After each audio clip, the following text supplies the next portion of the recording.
More, we are now going to bring in California Congressman Darrell Issa. Congressman, President Trump is telling us that his patience is running thin.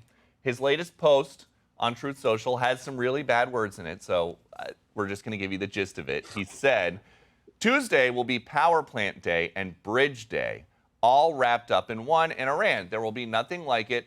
Open the F word straight, you crazy B words, or you'll be living in hell. Just watch. Praise be to Allah.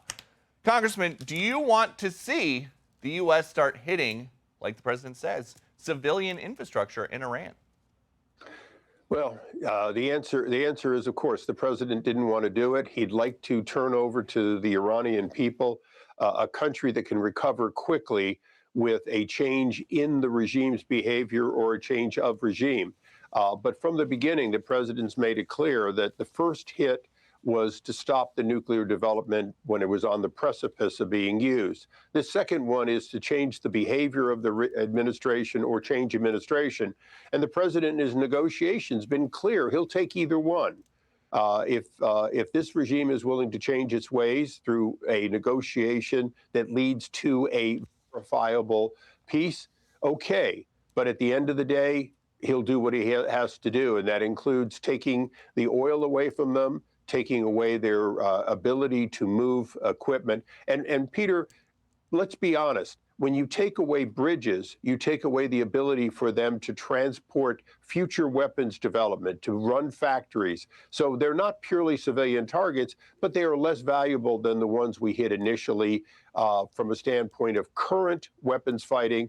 But in the long run, the president's going to eliminate their ability to operate as a regime if they're not willing to capitulate. And he's made that very, very clear. And, Congressman, if the U.S., as we just saw, can land planes inside Iran to then send in SEALs on the ground in Iran to go rescue a missing airman, should they also go land planes inside Iran and send SEALs on the ground to go get Iran's uranium? Well, I think if they knew they could get it with the same precision, of course they would. But, you know, extracting uranium isn't something you do by a quick grab and throw it in the back of the trunk. And so it would be a much longer period of time, greater exposure. And this president's made it clear that if he has to choose between Iranian lives and American lives are going to be saved. And so it's very, very clear that the president is using other techniques rather than risking Americans whenever possible. And this is such a change from the earlier Republicans and Democrats, the way they did business. He's not putting our boots in harm's way unless absolutely necessary, and then only if he can minimize the risk, as he did in this incredible recovery of our airmen. And you're talking about how maybe they would go get the uranium if they knew they could do it with such precision. The Pentagon only did this rescue mission because they had to. They say that Iran was getting closer to this kernel by the hour. But now that they have done it and nobody got hurt or killed, could this be like a dry run for boots on the ground? Well, Peter, again, the general made it clear that you had a trained individual who was moving to the safest possible location and communicating. Look, this uranium is exactly where it was put by the Iranians. This uranium is absolutely where they know. It could be booby-trapped. There's an awful lot of things. I'm a former EOD soldier.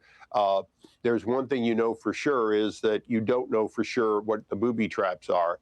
And so to send our troops in and find out that they can push a button and blow up the site with us in it is not something we want to find out the hard way.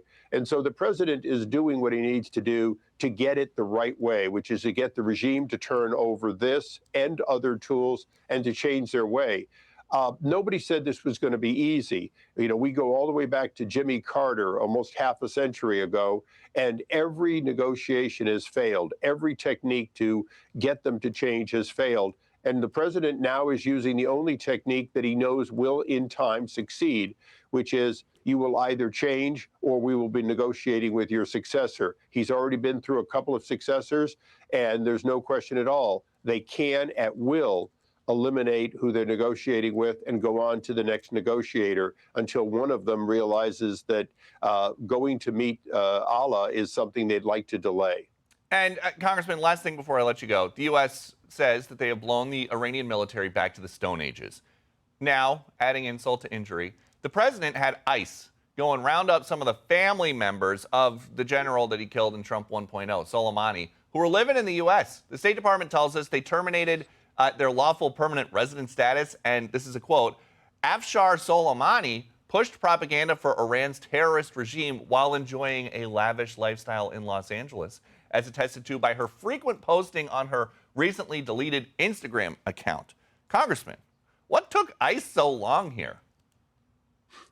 What took us so long is very straightforward, Peter, and you witnessed it in the previous 4 years. Over 10 million, perhaps as many as 15 million people allowed in. To find the proverbial needle in the haystack, well, Peter, there are thousands of needles, tens of thousands of needles, people who are dangerous, people who didn't come here for the right reason, people who, in fact, have been planted here. And that doesn't even include this technique that the Chinese have been using to plant 100,000 plus future Chinese spies through birthright here. So the president inherited an amazingly tough situation. And for more than a year, he has been sifting out and taking a huge amount. Yes, if we had to do it over again, we might have looked at these particular cells sooner. But remember, we've had attacks from people we didn't expect. And so now the brave men and women of ICE and the other allied industries are having to rethink where they look and how they look and where they prioritize so that the American people can be safe again at a time in which my colleagues in the Senate are unwilling to fully fund the organizations, especially the behind-the-scenes investigators that lead to picking these individuals. That's one of the parts of ICE that isn't funded right now and that the president's having to find ways to move to keep these people on the job. Very interesting. Congressman Darrell Issa, thank you very much for joining us today. Be sure to like and subscribe for all the Fox News latest on YouTube and catch full shows streaming now on Fox One.